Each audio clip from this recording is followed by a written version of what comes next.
Hey guys, this is the Leupold Mark 5 with a PR2 reticle. I did a review on one of these a few years ago. I was able to borrow one from a friend of mine, and I had it for I think a couple months, a month or two, and I really liked it. Um, at that time, I had a zero compromise rifle or zero compromise scope, and then ended up switching to a Vortex. But I've always appreciated these scopes, especially since it's been probably the second most winning scope in PRS and probably the number one reticle, the most winning reticle over the past 3 years. If you guys follow Precision Rifle blog, Carl Zant, he does a survey of the top 200 shooters in the PRS and what kind of scopes to run. And for the previous season, this was the second most popular scope, which says a lot. I think a lot of it has to do with the reticle. This is the PR2 reticle, and instead of 0.2 hash marks, it's quarter mil. So it's quarter mil, half mil, 3/4 mil, and then full mil. And also has a big space in the middle to prevent clutter. And what that does is it allows you to spot your impacts a lot better, and I really like that. I think that's probably one of the biggest reasons why this is the most winning reticle. It's not as cluttered. For example, this is the Impact 3 reticle from Zico,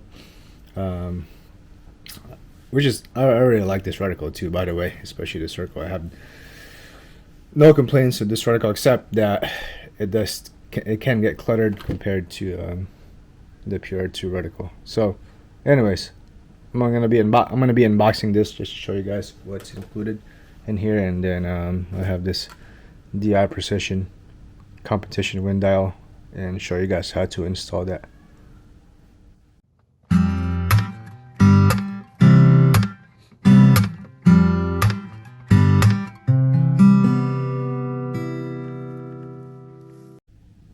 Alright, let's get to unboxing it.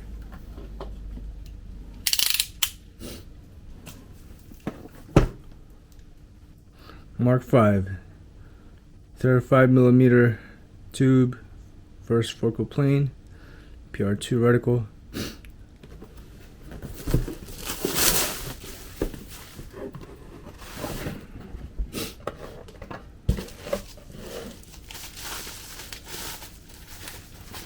Comes with a sunshade. It's a nice little feature. Also your scope caps. These are good scope caps.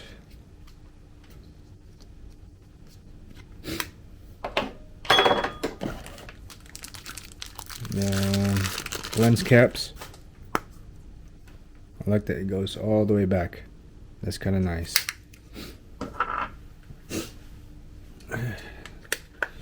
I like my Tenebrex caps too, but these Leupold ones are actually really nice and good.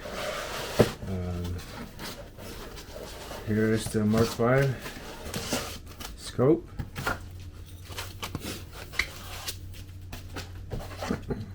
You got your Allen.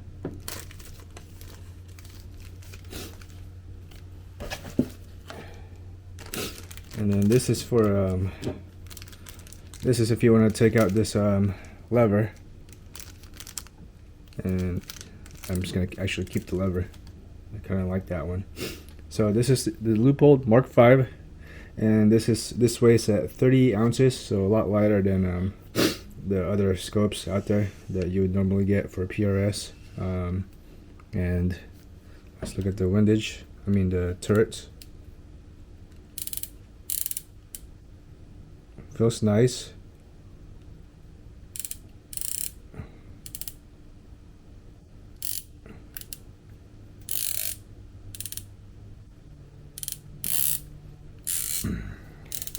This allows you about, I think, 30 mils of elevation total. So, as you can see, whenever you turn a full rev, this indentation right here is going to go in. That tells you you are a full rev. And if you do another full rev, there's this indicator up here that's going to go up. That means you're 2 full revs. So those are nice little touches. I think I like the I do like the vortex turrets probably a lot better, but also probably one of my complaints probably is just the way that this lines up. I think that this could be more fine. Sometimes it's hard to tell whether you're at one hash mark or another, but you know, it's that's something probably I'll just have to get used to. And then from your 0, you can go a full rev. I mean, not a full rev, a half a mil down from your 0.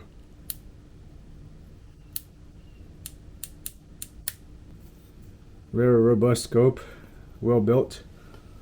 Super excited about it. All right, the focus knob, parallax knob is very smooth. I do like that. The magnification ring is a little bit stiff, so it might need a little bit breaking in. But there you have it. A lot of people don't like this windage caps. I can see why Leupold built it, because their main target are hunters, and but that's why we're gonna install this DI Precision wind dial, and we're just gonna put this wind cap on the side, and then I'm gonna install this DI Precision wind dial for PRS purposes. For those of you guys that are hunters, then you know I'm still gonna keep this just in case I guess I go hunting or something. But let's install this DI Precision wind dial. So this is a DI Precision wind dial, which allows you to as you can see, well, the problem that this fixes is if you look at the windage, if you look at the windage mark in comparison to where the wind hash marks are, that's like you got about a big gap right there, and you're probably second guessing where you are in the windage. So some people, what they used to do is they put a little mark right here to fill in that gap, but this DI Precision wind dial solves that problem, and so that's what we're going to install today. And the way that we do that is we're going to have to loosen up these screws right here just enough for it to come out.